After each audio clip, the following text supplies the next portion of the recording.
નમસ્કાર દોસ્તો, world in બોક્સની યુટ્યુબ ચેનલ પર હું છું આપનો દોસ્ત રજની.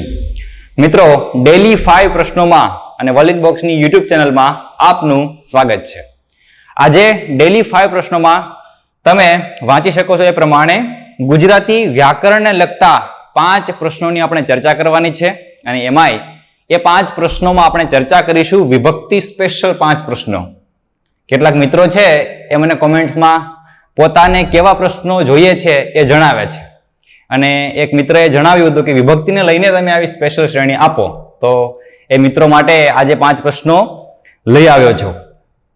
તો આપણને પરીક્ષામાં કેવી રીતે વિભક્તિને લગતા પ્રશ્નો પૂછાય એ આપણે આજના આ 5 પ્રશ્નો જોવા છે.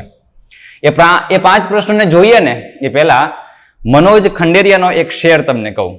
જો એ કહે કે જે શોધવામાં જિંદગી આખીએ પસાર થાય, જે શોધવામાં જિંદગી આખીએ પસાર થાય ને એ જ હોય પગની તળે એમ પણ બને. ઘણીવાર એવું બને કે આપણે ક્યાંય ને ક્યાંય શોધતા હોય અને એ જ આપણી પાસે હોય એવું પણ બને. જવાબનું પણ આવું જ છે.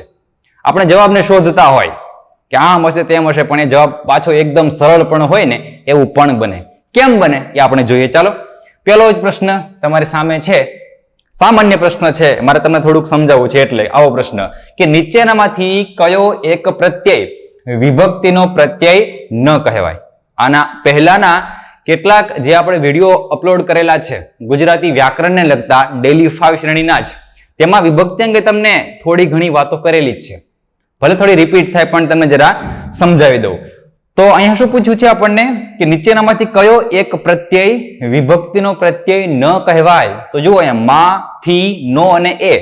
આપણને તો આમાં કઈ ખબર નથી પડતી જો આપણને વિભક્તિ વિશે ખ્યાલ ન હોય તો, અથવા તો ખ્યાલ છે ને તો તરત ખબર પડી જાય કે આમાં તો આ જવાબ આવતો હોય. કેવી રીતે આપણે જોઈએ? પહેલા તો જો ગુજરાતી જે શબ્દ રચનાઓ છે ને એને ઘણા બધા પ્રત્યયો લાગતા હોય. શબ્દની આગળ પ્રત્યય લાગે તો પૂર્વ પ્રત્યય, શબ્દની પાછળ પ્રત્યય લાગે તો પર પ્રત્યય, ક્રિયાપદને કોઈ શબ્દને કોઈ ક્રિયાનો એવો પ્રત્યય છે કે જે ક્રિયાપદના સ્વરૂપનું નિર્માણ કરે છે તો એવા પ્રત્યયને આપણે કૃત પ્રત્યય કહીએ છીએ કે જે કૃદંતના પ્રત્યય છે. આવા અલગ અલગ પ્રત્યયો ગુજરાતી શબ્દ રચનામાં હોય. એ જ રીતે હવે બે શબ્દો છે ને એ સાવ ભેગા ન થઈ જાય અને એક શબ્દનો સંબંધ બીજા શબ્દ સાથે જોડી શકાય એ અર્થે એ માટે આપણે ત્યાં ગુજરાતીમાં વિભક્તિની વ્યવસ્થા છે. વિભક્તિના કેટલાક પ્રત્યય છે જેને આપણે અનુગ તરીકે પણ ઓળખીએ છીએ. હવે એવા પ્રત્યયો આપણે ત્યાં કેટલા છે પેલા તો એ આપણને ખબર હોવી જોઈએ. એ વિભક્તિના પ્રત્યયો કેટલા છે? બહુ સંખ્યાબંધ નથી, બહુ ઓછા છે. એ બહુ ઓછા પ્રત્યયોની આપણને ખ્યાલ હોય તો તરત આ જવાબ આપણને મળે. તો કયા કયા પ્રત્યયને વિભક્તિના પ્રત્યય કહેવાય? તો તમે જુઓ, એક પ્રત્યયનું નામ છે એ, પછી બીજાનું નામ છે ને, પછી નામ છે થી, એ ને થી, પછી એક પ્રત્યય છે એનું નામ છે માં, પછી જુઓ નો, ની, નું, ના, અથવા તો બહુવચનમાં ના પણ આવશે. એટલે આ જે છે નો, ની, નું, ના એ પ્રત્યય. એટલે આમ જુઓ ને તો 5 પ્રત્યય છે. હવે આ નો, ની, નું, ના છે એ પુલ્લિંગ, સ્ત્રીલિંગ, નપુંસકલિંગ ને રજૂ કરતા પ્રત્યયો છે. એટલે અલગ અલગ ની પણ એક જ છે એવું સમજવાનું. તો 5 પ્રત્યય દેખાયા છે. વળી એવું પણ બને કે શબ્દની પાછળ પ્રત્યય ન લાગે તો પણ વિભક્તિનો અર્થ છે એ સિદ્ધ થતો હોય. તો ત્યાં એકેય પ્રત્યય ના હોય એવા સ્થાને એ શબ્દમાં શું હોય? શૂન્ય પ્રત્યય હોય એવું પણ હોય છે. એટલે હજી એક પ્રત્યય આપણે જોઈએ કે દેખાતો નથી પણ કામ કરે છે તો એવો પ્રત્યય છે તે શૂન્ય પ્રત્યય તરીકે ઓળખાય છે. એટલે આપણે આ વસ્તુને પણ નોંધવાની. જુઓ, આટલા જ પ્રત્યયને આપણે યાદ રાખવાના. હવે એ પ્રત્યય લાગે કોને? તો કે શબ્દને લાગે. એટલે વિભક્તિ શોધવાની ક્યાં હોય? આખા વાક્યમાં નહીં, માત્ર શબ્દમાં જ વિભક્તિ શોધવાની. દરેક જગ્યાએની પરીક્ષામાં પૂછે ને તો શબ્દ ઉપર ધ્યાન આપવાનું હોય છે, આખા વાક્યમાં જોવાનું હોતું નથી. તો આવા પ્રત્યયો શબ્દને લાગે. શબ્દમાં ક્યાં લાગે? તો શબ્દની પાછળ લાગે. લાગે ખરા પણ ક્યાં? શબ્દની પાછળ લાગતા હોય છે. હવે તમે જુઓ નીચેનામાંથી તો એમાં જો માં ને થી બંને પ્રત્યય લાગેલા છે. આખું વાક્ય છે ને એમાં જો પ્રત્યય લાગ્યો છે. પછી કયો એક વિભક્તિનો પ્રત્યય ન કહેવાય? તમે જોઈ શકો છો માંથી અને નો. તમને થશે કારણ કે માંથી તો નથી લખેલું પણ અહીં બે પ્રત્યય ભેગા થઈ ગયા છે. માં પ્રત્યય પણ છે અને થી પ્રત્યય પણ છે, સ્થળ પણ બતાવ્યું છે એમ. તો નીચેનામાંથી કયો એક પ્રત્યય વિભક્તિનો નથી? તો આ જે વિભક્તિના પ્રત્યયો છે કેવી રીતે લખાય? શબ્દની સાથે તરત જોડીને લખાય, છૂટા લખાતા નથી. ચાલો, આટલી એક પ્રાથમિક ચર્ચા તમને કરી છે. હવે આપણે જોયું કે આટલા પ્રત્યયો વિભક્તિના છે, તો આપણને કહ્યું છે કયો પ્રત્યય ન કહેવાય. ખ્યાલ આવી ગયો? જવાબ થોડુંક જરાક નિરીક્ષણ થોડુંક આપણું મજબૂત હોવું જોઈએ અને આપણે થોડાક ઉતાવળિયા ન હોઈએ તો જવાબ તરત આવડી જાય, એટલે કે ખોટું ના પડે. જે હોય પગની તળે એ આપણને મળી જાય એમ. તો અહીંયા જો જવાબ આપણો એ આવશે. કેમ એ આવશે? અહીં માં તો લખ્યું છે, માં લખ્યું છે પણ અનુસ્વાર છે ને? હા, એ અહીં નથી કરેલો, એટલે વિભક્તિનો પ્રત્યય ન થાય. અહીં માનો અર્થ છે એ માતા થાય એવું તમને અગાઉના વિડીયોમાં પણ કહેલું છે. જો મા ઉપર અનુસ્વાર નથી ને તો એનો અર્થ માતા થાય છે. મા ઉપર અનુસ્વાર છે તો એનો અર્થ શું થશે? ની અંદર એવો અર્થ થાય છે. આ પણ આપણે ભૂલવાનું નથી. એટલે આ વિગતો અને ખાસ આપણે જોઈએ. આપણો જવાબ અહીંયા એ આવશે. થી તો છે, એ પણ છે, અને નો ક્યાં છે? તો જો નો, ની, નું, ના એ છે. એટલે આપણને ખ્યાલ આવ્યો વિભક્તિના આપણે જોઈ શકીએ તેવા 1 2 3 4 5 પ્રત્યયો છે અને એક છે તે શૂન્ય પ્રત્યય છે. તો આ એક સામાન્ય વાત થઈ. હવે પરીક્ષામાં આ રીતે પણ પૂછાય કે ભાઈ નીચેના વાક્યમાંથી અનુગ શોધો. શું પૂછે છે? અનુગ. તો અનુગ એટલે શું? તો અનુગ એટલે વિભક્તિનો પ્રત્યય. આ ભૂલવાનું નથી. અનુગ એટલે શું થાય? વિભક્તિનો પ્રત્યય થાય. કોઈ પણ વિભક્તિના પ્રત્યયને અનુગ તરીકે ઓળખવામાં આવે છે. અનુ એટલે પાછળ ને ગ એટલે ગમન કરનાર, આવનાર. શબ્દની તરત પછી લખાય ને એટલે પ્રત્યયને અનુગ તરીકે ઓળખવામાં આવે. એટલે જે આપણે પ્રત્યયો હમણાં લખ્યા હતા એ પ્રત્યયો શબ્દની પાછળ લાગ્યા હોય ને તો એ પ્રત્યયો અનુગ તરીકે ઓળખાય. એટલે પરીક્ષામાં એ શબ્દ છે એ ઓપ્શનમાં હોય તો એને આપણે પસંદ કરવાના હોય કે જેમાં અનુગ લાગ્યો હોય. ચાલો, આ એક પ્રશ્નની વાત થઈ. બીજો પ્રશ્ન આપણે જોઈએ. તમારી સામે પંક્તિ છે જો કે ડાંગરના ખેતરમાં તડકો રોજ સવારે ઝૂલે ડાંગર થઈને. જો ડાંગરના ખેતરમાં તડકો રોજ સવારે ઝૂલે ડાંગર થઈને. રેખાંકિત પદમાં રહેલ વિભક્તિ ઓળખાવો. હવે આપણને વિભક્તિ શોધવાનું કહ્યું છે. રેખા કરી છે, લીટી, રેખા એટલે લીટી. તો રેખા અંકિત કરેલો હોય એવો શબ્દ કેવો છે? તડકો શબ્દ છે. એટલે પછી આપણને આખું વાક્યની કોઈ જરૂર ન રહે, પરંતુ વિભક્તિનો અર્થ સમજવા માટે આ બીજા શબ્દોની આપણે જરૂર પડે. આપણને આખા વાક્યનો નહીં પણ તડકો એ શબ્દનો શું શોધવાનું કહ્યું છે? વિભક્તિ શોધવાની કહી છે. કઈ છે? કર્તા, કરણ, સંપ્રદાન કે સંબંધ. 4 ઓપ્શન આપણી સામે છે. પહેલા તો આપણા અંદર વિભક્તિ કેટલી છે, કઈ કઈ છે અને કયા ક્રમની છે એ ખબર હોવી જોઈએ. નહીં તો કશું વળે નહીં. તમે ગમે એટલું ગોખો વિભક્તિ એમ ક્યારે યાદ રહે નહીં. હા, એનો ક્રમ છે તમને બરાબર સમજાઈ જાય, દરેક વિભક્તિનું કાર્ય સમજાઈ જાય અને વિભક્તિમાં આવતા પ્રત્યયોની સમજ મળે તો ખ્યાલ આવે કે વિભક્તિ વાસ્તવમાં કેટલું અદ્ભુત કામ કરે છે. આપણી એક ભાષામાં નહીં, અંગ્રેજીમાં પણ વિભક્તિ હોય જ. દરેક ભાષામાં હોય પણ દરેક ભાષાના લેખનના નિયમો અલગ અલગ હોય. અંગ્રેજીમાં જે વિભક્તિ હોય એ છૂટી લખાતી હોય છે. ગુજરાતીમાં એ કેવી લખાય છે? ભેગી લખાય. મતલબ શબ્દની સાથે એનો પ્રત્યય આવતો હોય છે. હવે આ જે બધું અટપટું છે ને એ વ્યવસ્થાને તમે આમ સમજો. એટલે કે જો અહીંયા તમારી સામે લખ્યું છે ને વિભક્તિનો ક્રમ છે. પહેલામાં પહેલી વિભક્તિ અને કર્તા વિભક્તિ કહેવાય. હવે પરીક્ષામાં અહીં ઓપ્શન જે આપેલા છે ને કર્તા, તો એના સ્થાને પ્રથમા શબ્દ પણ હોય અથવા તો પહેલી શબ્દ પણ હોય. એટલે તમારે ક્રમ તો યાદ રાખવો જ પડે. માનો કે આનો જ પ્રશ્ન છે તો અહીં લખી નાખે શું? પ્રથમા. અહીં શું લખી નાખે? તૃતીયા. અહીં શું લખી નાખે? ચતુર્થી. અહીં શું લખી નાખે? ષષ્ઠી. બસ આટલું જ. પ્રશ્નનું આખું સ્વરૂપ બદલાવી દેવામાં આવે. એટલે આપણે શું કરવું પડશે? વિભક્તિને તેના ક્રમમાં યાદ રાખવી પડશે. કર્તા, કર્મ, કરણ, સંપ્રદાન, અપાદાન, સંબંધ, અધિકરણ અને છેલ્લી તે અષ્ટમી તરીકે ઓળખે તેને આપણે શું કહીશું? સંબોધન. તો બસ આ રીતે વિભક્તિના ક્રમને આપણે યાદ રાખવાનો છે. આ ક્રમ યાદ રાખો એટલા માટે જ આ ક્રમ લખ્યો છે. આ સંસ્કૃત ક્રમ લખ્યો છે. તમે પહેલી, બીજી, ત્રીજી, ચોથી, પાંચમી, છઠ્ઠી, સાતમી, આઠમી આ રીતે પણ જોઈ શકો છો. ખ્યાલ આવ્યો? હવે આ રેખા દોરેલી છે એ શબ્દને આપણે શું ઓળખાવાનું? વિભક્તિ ઓળખાવાની છે. તો જો કર્તા વિભક્તિનું કામ શું હોય તો કે જ્યાં જ્યાં વાક્યમાં કર્તા રહેલો હોય ને એ શબ્દને શું કહેવાય? તો એને કર્તા વિભક્તિમાં છે એમ કહેવાય. વાક્યમાં કર્તા રહેલો હોવો જોઈએ. અને વાક્યમાં કર્તા મળે કેમ? કોણથી પ્રશ્ન પૂછવાનો અને જે જવાબ મળે ને એ વાક્યમાં કર્તા હોય. અને કર્તા છે એ સજીવ હોવો જોઈએ, નિર્જીવ કરતા ચાલે નહીં. જેમ કે આપણે એમ કહીએ કે દિવ્યાએ તેની બહેનને પાણી આપ્યું, તો કોણે પાણી આપ્યું? તો કે દિવ્યાએ. તો દિવ્યા છે એ કર્તા થઈ, સજીવ કર્તા. તો તેમાં દિવ્યા એ શબ્દને કયું કહેવાય વિભક્તિ? કર્તા વિભક્તિ કહેવાય.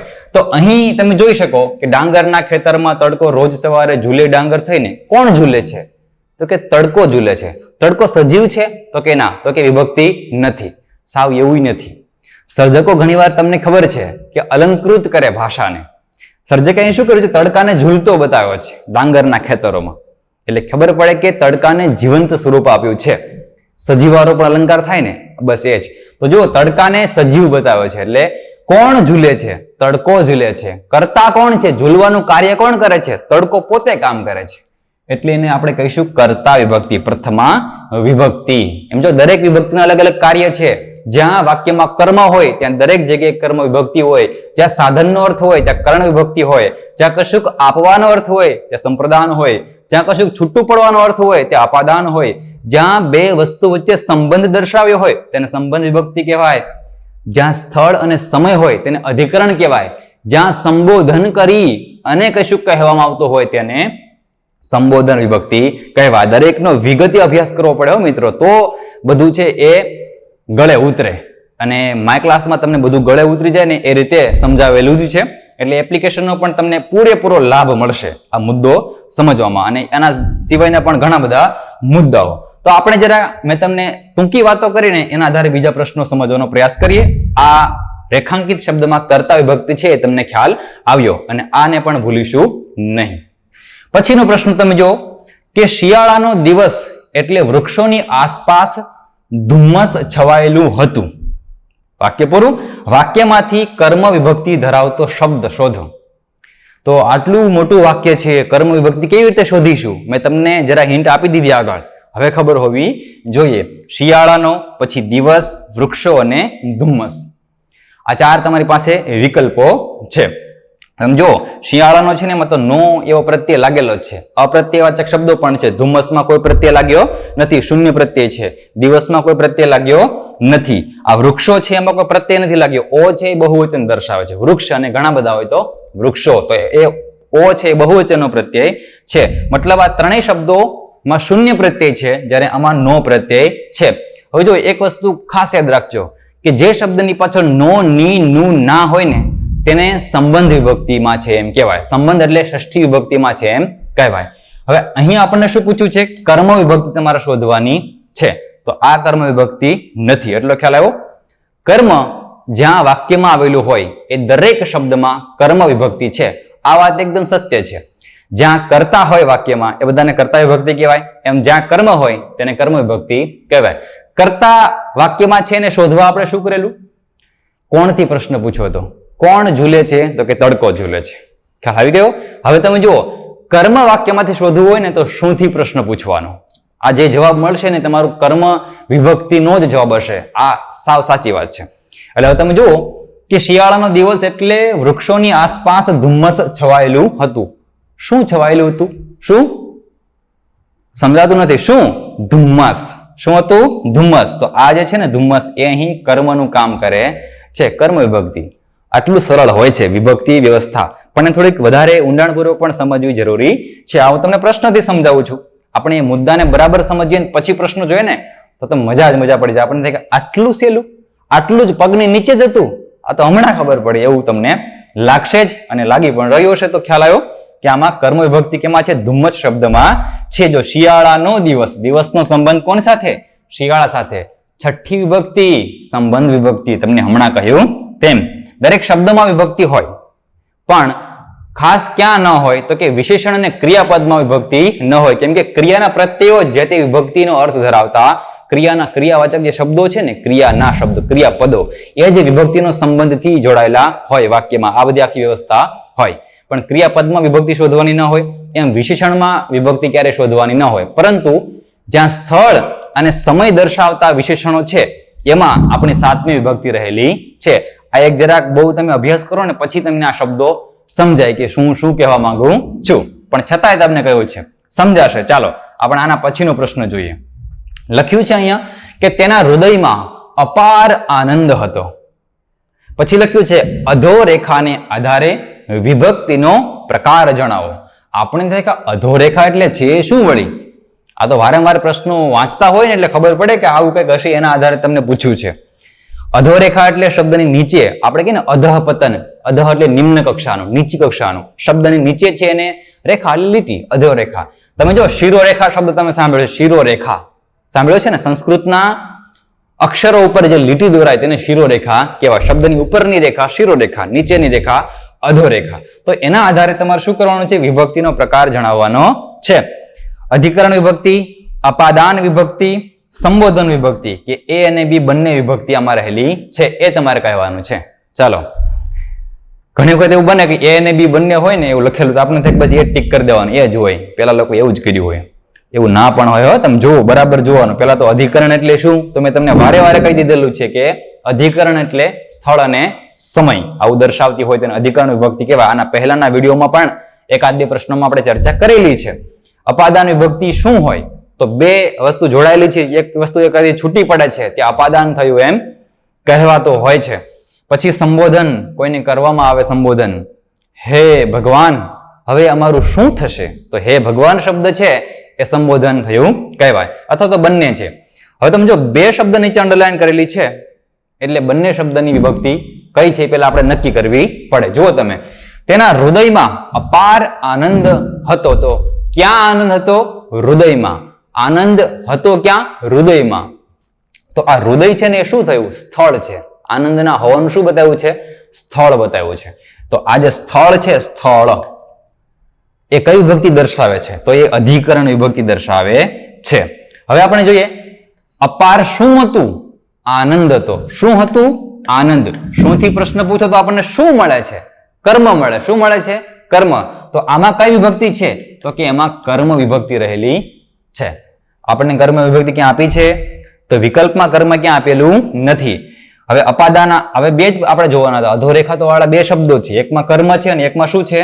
તો કે અધિકરણ વિભક્તિ રહેલી છે. કર્મ આમાં ક્યાંય છે નહીં, તો એ અને બી બંને આવી શકવાના નથી. એક જ જવાબ આવશે. કયો જવાબ આપણને મળે છે? અધિકરણ વિભક્તિ. આવી રીતે પણ પરીક્ષકો પરીક્ષામાં પ્રશ્નો પૂછતા હોય છે. આપણે જરા આમ અટવાઈ જઈએ, આપણે ત્યાં બધું આવડતું હતું તોય કઈ મેળ પડ્યો નહીં. કેમ? કેમ કે આપણે શબ્દો પર બરાબર ધ્યાન આપ્યું ન હોય તો આવું થાય. એવું આપણે થવા દેવાનું નથી. એટલે અમારા સતત પ્રયાસો હોય જ છે તમારા સુધી પહોંચવાના. ચાલો, આના પછીનો એક પ્રશ્ન જોઈએ. આ ખ્યાલ આવી ગયો? પછી જુઓ કે ભારતીય સંસ્કૃતિનું રક્ષણ એ આપણી ફરજ છે. રેખાયુક્ત શબ્દમાં કઈ વિભક્તિ છે? આટલું પૂછ્યું છે. ભારતીય સંસ્કૃતિનું રક્ષણ એ આપણે શું છે? ફરજ છે. તો હા ભાઈ, વાકઈ સાચું છે. હવે તમે જો પંચમી, ષષ્ઠી, સપ્તમી કે એક પણ નહીં, વિભક્તિ જ નથી આમાં. આમાંથી આપેલી એક પણ નહીં, વિભક્તિ તો હશે એકાદી કે આમાં ઓપ્શનમાં છે એ કઈ નથી, એ તમારે કહેવાનું છે. તો જો મેં તમને કહ્યું તેમ અહીં વિભક્તિના સીધા નામ લખ્યા નથી. આપણે આખું માળખું તમને કહ્યું હતું ને ક્રમમાં યાદ રાખવાનું, એ જો યાદ હોય તો જ આ પ્રશ્નનો જવાબ આવડે. નહીં તો માંડ માંડ ગોખેલું હોય. શું કે ભાઈ અપાદાન એટલે છૂટું પડવું એમ થાય. આ ખ્યાલ આવી ગયો. પણ અપાદાનનો અર્થ એ ખબર પડી, અપાદાનનો ક્રમ ખબર ના હોય અને પછી માત્ર પંચમી એવો શબ્દ લખ્યો હોય તો પંચમી એટલે કઈ પાછું એમ? પંચમીમાં કોને મૂકીશું? સંપ્રદાન શબ્દ પણ છે, એક અપાદાન શબ્દ પણ છે, કરણ શબ્દ પણ છે, અધિકરણ શબ્દ પણ છે, અને આ બધીની વિભક્તિ જ કહેવાય. એટલે પાછું બધું એને ભેગું થાય પછી એમ જ ખબર ના પડે કે ક્યાં આપણે ભેગા થવાના છીએ. એટલે ક્રમ આપણે યાદ રાખવાનો રહેશે તો ખબર પડશે. તમે જુઓ કે ભારતીય સંસ્કૃતિનું રક્ષણ એ આપણી ફરજ છે. જો રક્ષણ, કોનું રક્ષણ? સંસ્કૃતિનું રક્ષણ. રક્ષણનો સંબંધ કોની સાથે છે? સંસ્કૃતિ સાથે છે. જો એક શબ્દનો બીજા શબ્દ સાથે સંબંધ બતાવે તેને સંબંધ વિભક્તિ કહેવાય. આ સંબંધ વિભક્તિનો પાછો ક્રમ કેટલામો છે એ ખબર હોવી જોઈએ. 5મો ક્રમ, 6ઠ્ઠો ક્રમ, 7મો ક્રમ કે પછી ક્રમ જ નથી? અને તમને ખ્યાલ આવી ગયો હશે કે બી ષષ્ઠી એટલે છઠ્ઠી વિભક્તિ થાય. શબ્દો પર ધ્યાન આપજો. ષષ્ઠી એટલે 6 થાય. એક શબ્દ આવો પણ છે ષષ્ઠી. ષષ્ઠી એટલે શું થાય? તો ષષ્ઠી એટલે થાય 60. આપણે 6 અને 0 લખીએ ને એને ષષ્ઠી કહેવાય સંસ્કૃતમાં. અને ષષ્ઠી એટલે થાય 6. આને પણ તમારે બરાબર યાદ રાખવાનું રહેશે. શબ્દો આવા પરીક્ષામાં પૂછાતા હોય છે. એટલે દરેક શબ્દ ઉપર બરાબર ધ્યાન આપવું અને અર્થ ઉપર પણ આપણને ખબર પડે કે જો નો ની નુના આટલી યાદ હોય તોય આવડી જાય કે નો ની નુના એવા પ્રત્યય જે શબ્દની પાછળ હોય ને એ દરેક શબ્દો છઠ્ઠી વિભક્તિમાં હોય. તો આટલી આપણને ખબર પડી. આ પ્રશ્ન પણ એટલો સરળ છે. બસ તમારે ખાલી ક્રમ યાદ રાખવાનો છે. તો બસ વિભક્તિની વ્યવસ્થા આવી જ છે.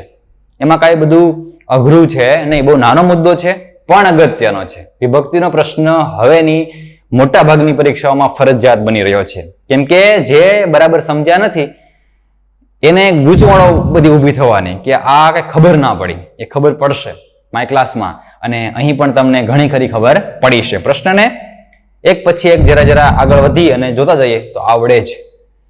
આટલું જોયા પછી હવે તમારા માટે કંઈક છે. શું છે તમને ખબર પડી જ ગઈ છે. કોની જેમ કામ કરવાનું? આ ભાઈ આપણા ગટુભાઈ શું કરે? એની જેમ વિચારવાનું. લખ્યું છે કે આભમાં કે દરિયામાં તો એક પણ કેડી નથી. આભમાં કે દરિયામાં તો એક પણ કેડી નથી.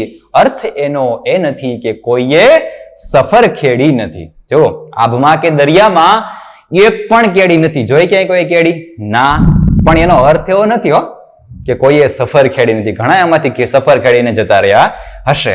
બરાબર. પહેલો પ્રશ્ન તમારા માટેનો પહેલો પ્રશ્ન એ છે કે આ પંક્તિ કોની છે? પરીક્ષામાં આવશે હો. આ પંક્તિ કોની છે એ તમારે મને કહેવાનું છે. તમારા બધાને જવાબ વાંચું છું. તમને જવાબ પણ મળે છે. ઘણા લોકો જવાબ આપીને પાછા હું જવાબ શું આપું છું જોવાય નથી આવતા. હવે જોવા આવજો પાછા.